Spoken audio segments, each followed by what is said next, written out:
Hello, everyone. This is the post-mortem for Atlantis Power Plant, and it is a game about, well, turning the lights back on. It's a puzzle game that has some combat tower defense elements to it, and it's a lot of fun. And it was a lot of fun making it. I would like to introduce the team. I am the team lead, Jordan Rader, and I was primarily focused on what the game's vision was, making sure that it turned out the way we wanted it to as a group from start to finish. Uh, my name is Jose Sanchez. I was the lead developer for the game. My role was developing and designing the core systems that are player involved, such as the match 3 that's involved in the game. Hey everyone, I'm Jonathan Vega. I was primarily the lead combat designer as well as the game's artist. I was mainly in charge of making sure the player defenses, enemies, and other obstacles functioned right, interacted with each other right, and looked good. And last but not least, Hello, I'm Jeremy Nicholson. I was the UI design lead, and I took care of all the visual aspects that the player saw during the HUD and along with all of the menus and player interaction outside of actual gameplay. so the first thing that we would like to talk about, sort of as a group, is what went right in the project. What we feel, um, you know, went really well. Jeremy, what do you? Why don't you start us off with what went right?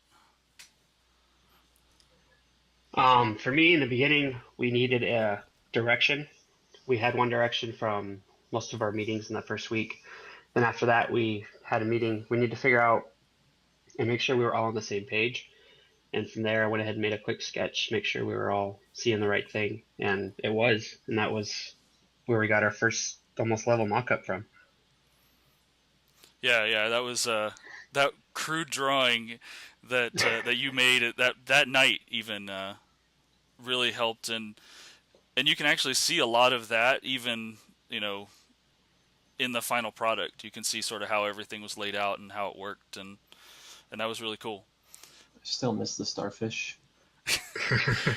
Yeah, well, and that's actually sort of leads into what I wanted to talk about was in after the first month where we got all the sort of prototyping stuff done, we not completely, but we changed the focus of the game from being a more combat focused game to being a more puzzle focused game, and things like the starfish and a lot of the enemy types and stuff like that we were planning on got cut, and that actually I think it's a big win that we were able to, even though we shortened our time frame, we were able to put forth a really polished and good looking product.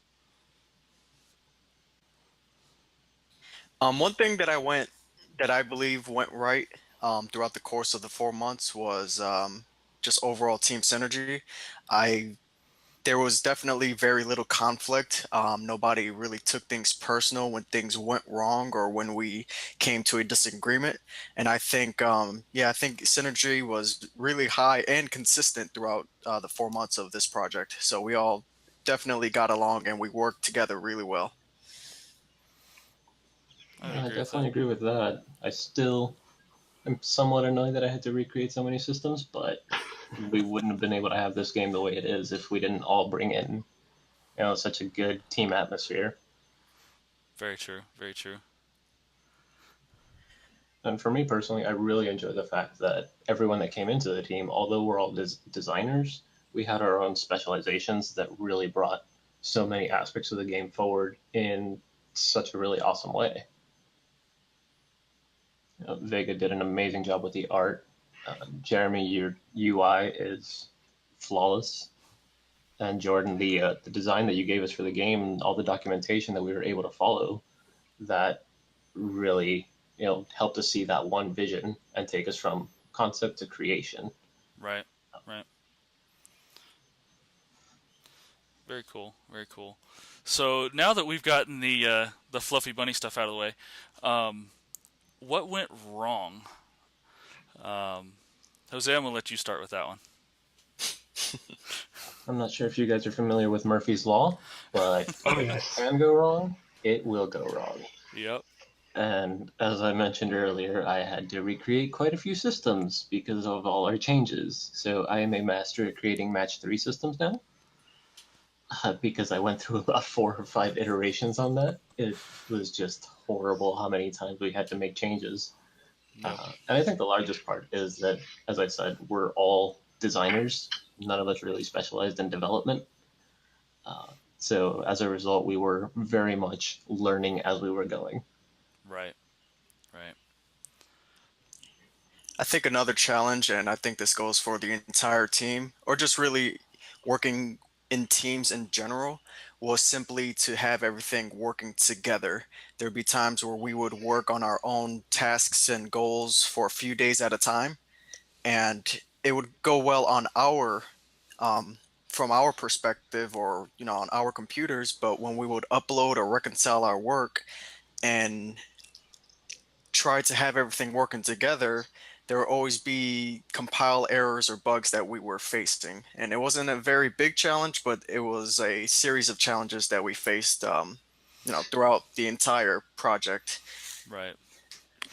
The great magenta texture. you know, um, Right. yeah. I remember there was we had just imported the assets for the ruins and stuff like that, and the first time I loaded up, I just saw pink everywhere. I was like, "What's going on?" And it was just some one texture pack just wasn't in there correctly, and it totally messed everything up. I think for me, the biggest thing that was a challenge for me was really the scale of the project. All throughout our entire time here, it's been 3 weeks, 2 weeks, 4 weeks for a project or a group, and then this was the first time that we were really asked to go through the process from start to finish on this scale. And I know for me personally, like in month 2, I was like, okay, so now what do we do? Now what are we working on? Because it wasn't nearly as concise. It was a lot more, driven on us, and that really helped me grow through that adversity, and find roles that I really like doing, like the documentation and stuff like that. Yeah, and piggybacking off of Jose, over the months I took the UI not knowing how to do most of UI, and I learned a lot from that. Because in the beginning I had to basically set it so where we could only have a certain ratio to even play out of.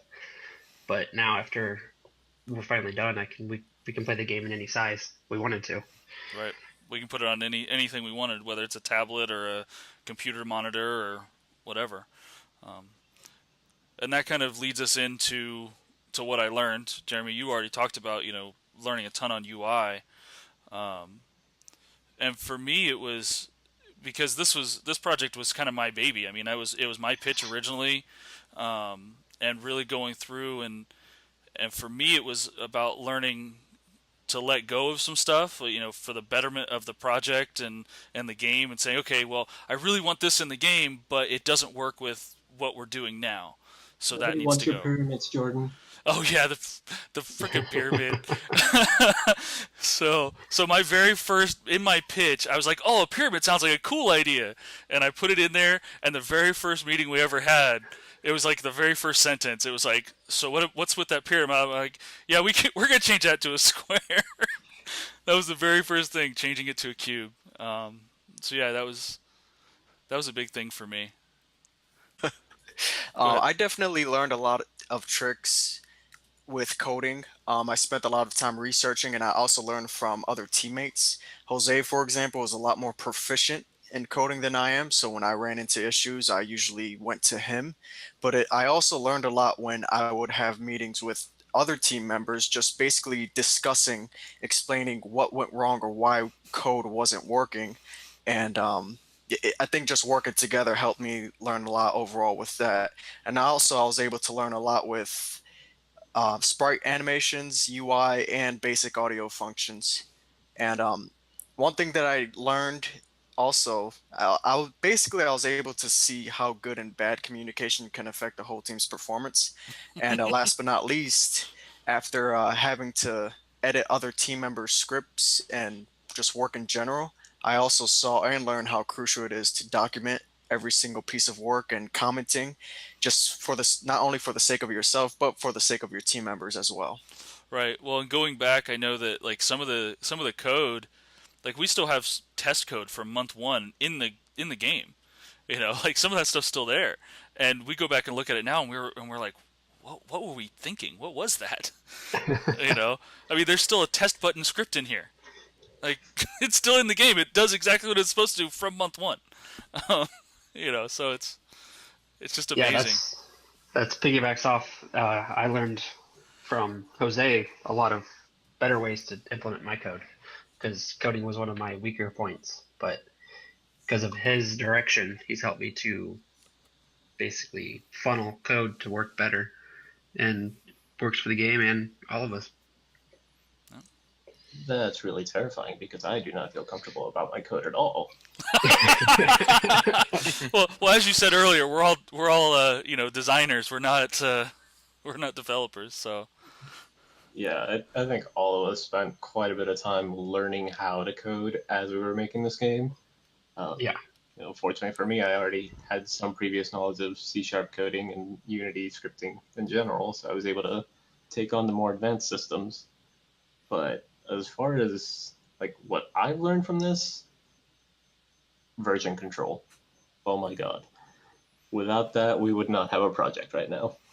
yeah, yeah. The Perforce is, as much as I've cursed it over the past 4 months, it's still the project wouldn't be here without it. So Literally, how many times did we lose all the files? I lost it twice. I would say I think there was one major time, and then there were a couple other little times for individuals. Yeah, but yeah. So in closing, I just kind of wanted to go through like what's changed in the game. When it first started, very breadth of concept. It was really about combining these two different genres of tower defense and like a puzzle Tetris style game, and it still is that. However, it is very different from our initial vision. Our initial vision was very combat focused and very Twitch based gameplay focused, and we sort of shifted from that after our first month in prototyping, where we changed it from being more combat focused to being more puzzle focused, as we mentioned earlier, and it was really for the betterment of the project. It was about making something that wasn't just another tower defense game. It was making something that really combined those aspects and in a more fun way than what we were getting. The game was fun, but it was challenging for the Twitch gameplay. We wanted it to be challenging for the puzzle gameplay, so we changed it, and that started us down this whole long path. That really, we took out the side cameras. We took out a lot of stuff that was making the game really complicated, and that was really what drove the change. Was when you start combining genres, it sounds like something simple. It's like, oh, I'm going to take this and smash them together and make this totally new type of gameplay. But that doesn't work because it really starts to confuse the player, and that's what really drove our change throughout the months. And that it allowed us to make this really polished, really nice, fun game that's, in my opinion, very unique. So I wanted to say thank you for listening and watching our post-mortem, and I hope you guys enjoy the game. Thank you.